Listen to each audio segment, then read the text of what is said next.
Bill looked at the list of magazines for sale and angrily wondered why they didn't offer any Asian porn. Then he wondered why he wondered that. Hello and welcome to I Can't Believe It's Not the Mouse, the podcast all about animated movies not from Disney. I'm your host, Octaviano Macias, and today we'll be discussing the Don Hertzfeldt animated movie, It's Such a Beautiful Day. A movie that at first glance looks like a bunch of stick figures doing whatever, but actually ends up being much more deeper, sadder, emotional, and at times even more uplifting than you'd expect. But who is Don Hertzfeldt? He's a pretty weird animator. Most of his works often use simple drawings, which can make the humor seem simple and random. With the use of absurd and surreal images, it basically makes it look meme-like. But the further you watch, the more the work will surprise you with some deeper meanings or themes that you just wouldn't expect from such simple drawings, which actually defines the movie that I'm talking about right now. Now, before we get to the movie, I just want to point out that I was introduced to Don Hertzfeldt and his work through an animation class I took in high school, with the first short I saw being Rejected. I am a banana!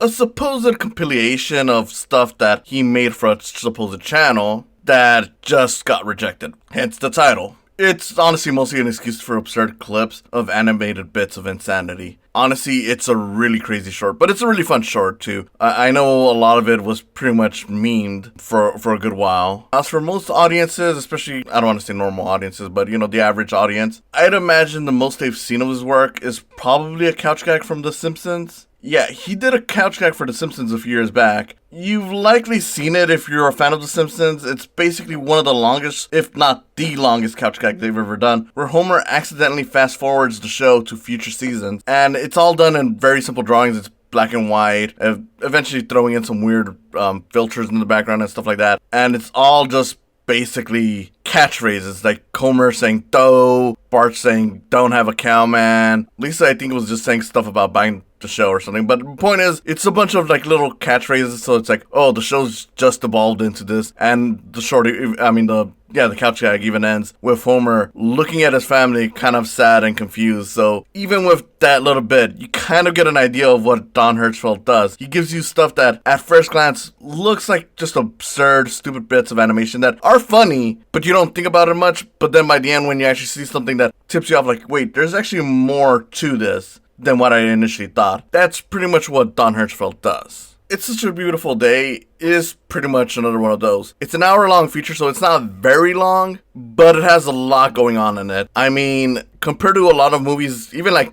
2 to 3 hour movies, I feel like there's more stuff that this movie gets through than you would get out of those big, long movies. But in a good way. It's not just full of itself. It is doing it for a reason to think about. It is trying to get you to understand who the main character is. As It's Such a Beautiful Day focuses on a man named Bill, and we have a narrator telling us all about his daily life before exploring his past and eventually what appears to be his final days, months, years, lifetimes. So yeah, the movie is told in a very weird way, but really that's kind of how it has to be told, because it's really giving us the idea of how this man's mind works now. Because as we get to the end, it becomes clear that whatever we're being told might be in Bill's mind, with information changing, repeating, and flat out being forgotten. Almost as if the movie wants us to feel like we're facing Bill's struggle. What Bill's struggle is, we don't entirely know. We know it's something in the mind. It might be a tumor, it might not be. At no point does it really make it very clear. Like, you get hints of it. I know at some point he gets a stroke throughout the movie. But again, it never flat out says, this is what Bill has.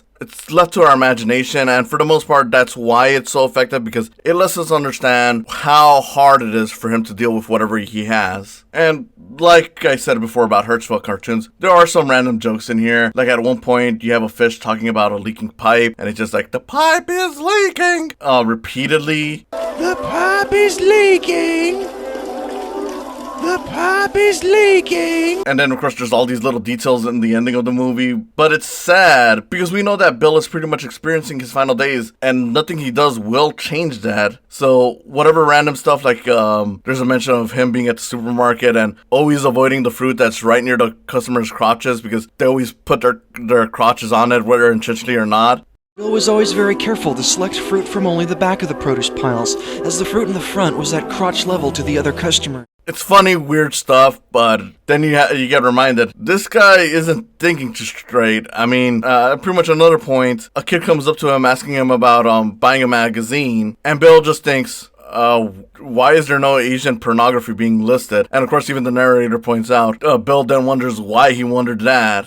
And it's random stuff like that, but it's funny, it's covering the pain, which is why it's so effective. Now, overall, in the movie itself, without a doubt, it's one of the best movies I've ever seen, animated or not. The narration, which might be a turnoff for some people, is a really fun addition that explains the visuals, sure, but since it also tries to anchor us to Bill's fading reality, it really makes it sad. I mean, it's funny, it's well done explanation, and I like that. I believe it's Don Hertzfeldt doing the voice. I like that it sounds very calm. Like, you could actually listen to this guy's voice for, maybe more than an hour, and I mean, probably even a whole night. It's, what do you call those things? The ASMR or whatever. It really is one of those calm, soothing voices. But of course, paying attention to what he's actually saying throws you for a loop, because it goes from funny to sad to realizing just how depressing it all is, and I just love that. And sure, the animation looks very simple, but it kind of has to be to convey the point. So it's one of those things where, yeah, it's not like Disney level animation, and it really, realistically, it's not even TV level animation a lot of the time. And I say a lot of the time because sometimes there's some really nice mixtures of the animation where it's like, let's put in like little fire effects, water effects, and stuff like that that makes it look like nothing you've ever seen before, and it's really interesting. But even taking that away, like if you just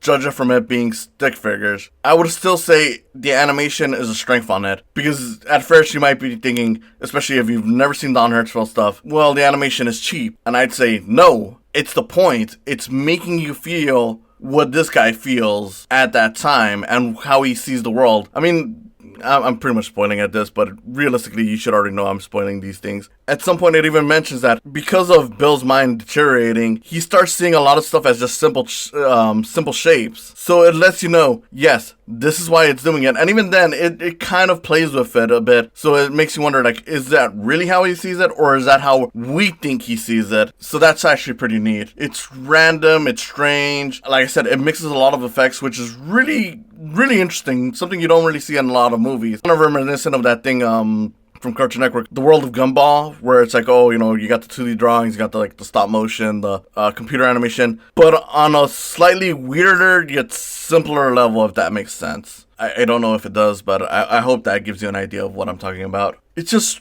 really neat. It helps us feel like we're losing our minds just as much as Bill is, which, again, is a really nice touch on the movie. It makes us feel like he feels, which is really important in telling a story. But yeah, one of the strengths of going beyond the animation, like I've been saying before, one of the strengths of this movie is just how sad it all is. I mean, at first, you think it's just this goofy thing.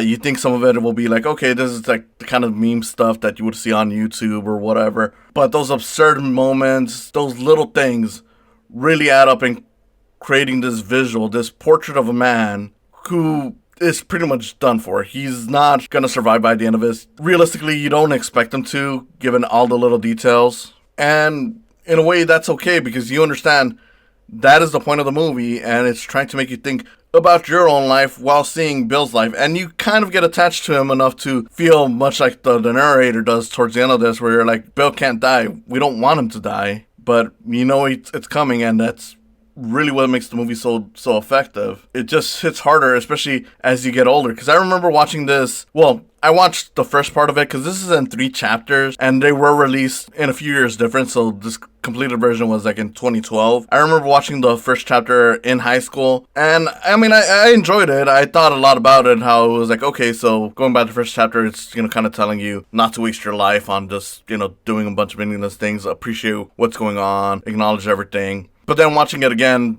when I watched the full thing a few years later, it was like 2015, I think. I know it was definitely before Age of Ultron. And the main reason why I remember that is because I remember making my younger sister watch it just so I could be like, hey, look, if you want to, come along and watch Age of Ultron with me, you got to watch this. I don't know. I thought it was going to be like a funny experience. Not really, but, what she did, not the point. Realistically, by that point, I watched it all the way from beginning to end, and I watched it several times, and it always hit me hard And then for a few years, I just didn't watch it. I would watch maybe clips here and there just when I was like, oh, you know, I want to remember the experience of watching that incredible movie. But sitting down to watch it again for this, it hit me way harder than it ever did a few years back. And it's because as the older I get, I'm, currently 27, so it's not like I'm that old. But the older you get, the more certain things will pop out at you, the more certain things will affect you, whether it's seeing the family member, seeing how Bill's life is like, just seeing the stuff where you're like, some of this stuff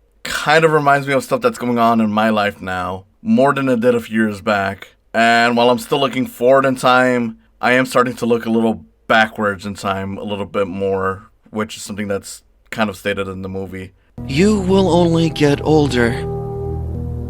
The next thing you know, you're looking back instead of forward. And it kind of hurts, and it's kind of sad. It really does hit me hard. Multiple times. Like, I remember the first time I saw the whole thing through, I did pretty much cry by the end of the movie. This time around, there are multiple moments where things kind of hit the fan, and I was just like, shit, this is hurting me so much, and it sucks that I'm getting it a lot more. I mean, it's great, but at the same time, it sucks that I'm getting it a lot more, because it means that I'm getting older. And in a few years, when I watch this again, I'll probably be drenched in tears all the way through. And that's the thing. It's a really powerful movie because it really makes us think about the mundane. How small moments make up a lot of our lives, more than exciting ones, and there's sadness to it. But also it reminds us of the joys we miss and not appreciating the little things. The movie is full of wisdom. Like the uncle mentioning how often we don't just admit our feelings to friends and family, or Bill thinking about where his time is gone. It's just sad, uplifting material that hits hard and feels so rare and unique to see, not just for animation, but in movies in general.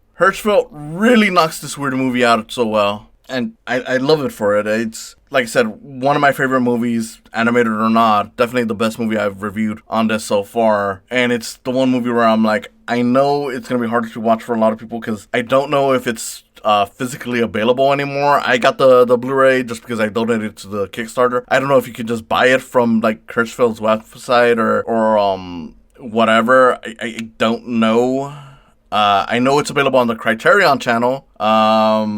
You can just get an account, but that's not always going to be something for everyone. And I don't want to turn into an ad, so I won't get into the detail. But, Criterion's full of, like, a bunch of classic movies. But it's a harder movie for people to find, and it's a harder movie for a lot of average audiences to sit through. I mean, again, there's the narration, the subject matter, the way the drawings are presented. It's all done really well, but I imagine it won't be easy for a lot of people to get into, and that's okay. I mean, I've got nothing against people like that. I know there are things that I'll never get into that other people will find at ease, so why should I judge them for this? But that being said, I do hope, if you're listening to this, that you give it a shot. Just a shot. It doesn't have to be the full thing. It could just be maybe the first 10 minutes, whatever. Just try it out, see what you like. If you enjoy it, go all the way. It's definitely worth your time. If you can't stand it, I mean, I understand. It's not an easy movie to get into. I mean, there's a lot of humor in this. I mean, I love how Bill's family has like a messed up history. I love how the grandfather, among other people in the family, died because they got ran over by trains. I still love that one of the only actual lines in this movie is when they mention like, oh yeah, he had a relative that could only say Bible, and he's like, Bible? Like, that stuff is great. I love the idea of Bill having like this weird brother who had like, I think it was like coat hanger arms. I always mix that up. And he was like chasing a bird, and he has disappeared after chasing the bird. I just love how a lot of the movie is done through little, like the way you see it is like little circles, not even perfect circles, but they pop up almost like you're looking at like through a peephole or something. So it kind of gives you the idea of that, like you're watching this guy's life as it's playing around. Like I mentioned before, there's stuff where it's like, oh, water, fire, and other real world elements missing with the animation, and it's great. There's even a bit that kind of reminded me of the show Loki, the recent Marvel show, and how time is linear and all happening at once. It kind of reminded me of the season finale of Loki. Not that I wanted to bring it into the MCU or whatever, but I thought that was kind of a fun touch that it reminded me of a Marvel thing. So hey, even artistic products will eventually get consumed by Marvel. That's fun. And then one of the more touching aspects of this movie, I would say, is that throughout the entire thing, Bill constantly mentions the narrator constantly mentions that Bill is hanging around with his ex-girlfriend. But they never make her evil. You can see that she's compassionate. they have a very platonic, love and relationship. Even though it's clear that they're not going to date again, at no point does it feel like, oh, Bill wants to win her over. So it really adds a nice human touch to it without trying to make it feel like some random movie or anything. Like it feels like a natural, real thing. And of course, I love how the movie always trashes the more happier moments throughout it with dark reminders that Bill is dying. Like, there's a lot of moments where it's like, oh, Bill's having a good day or whatever. And it's followed up by something bad happening or, stuff repeating or just stuff that shows you, yeah, things are not what they seem at the moment. And for the most part, the movie is just narrated. There's a few instances where it's not. There's a few instances where you hear other voices. I think there's really only one other voice actor in this. For the most part, it's just Don Hertzfeldt doing a bunch of different voices with the one main one running throughout most of it. But for the most part, it is really well done when they throw in other people's voices in here, because it really makes you feel like, okay, so he's being operated on. He doesn't know what's going on. The narrator is pretty much stopped because Bill is not really thinking at the moment. So the narrator is essentially Bill's mind acting out in a certain way. So that stuff is always great. And if this is one of the shorter episodes, I mean, there's really nothing to it because there's not as much as I can talk about because there's not as much as I've seen as the previous two movies regarding the behind the scenes. Like I said, it did start off as separate shorts, but combined together by 2012. But nothing much that I can really change to it. I mean, nothing much that I can really add to it. So for the most part, yeah, I think this is where I'm going to be closing off.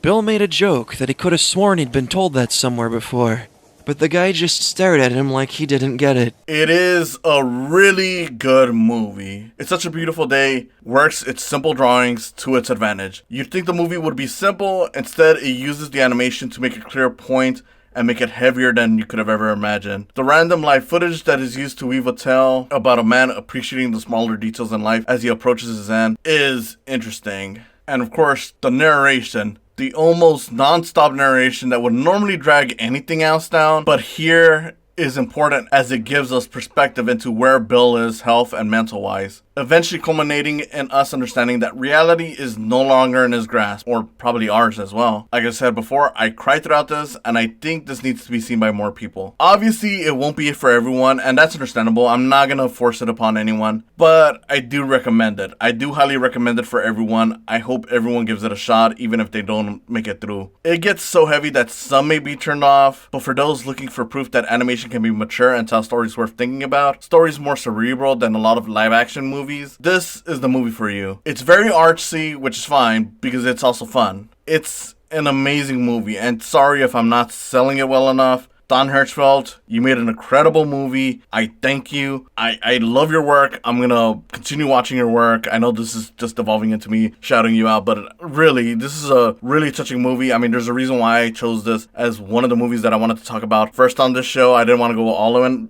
the first one, just because I wanted people to be eased into it. But as the third episode of my podcast, it's because I loved it so much that I just had to talk about it as soon as I could. It's such a beautiful day. What a beautiful movie indeed. It's proof that animation is more than just the colorful images you put for kids to shut them up. It's absurd and weird, but relatable and depressing. But funny and kind of hopeful, honestly. It really does make you hope to be better people. This has been Octaviano Macias. I hope you enjoyed this. Please support me on Patreon at patreon.com/psychams. That's SAICAMS. Patreon.com/psychams. And I'll see you next time. He was eventually crippled with lead poisoning and polio, and was killed by a train.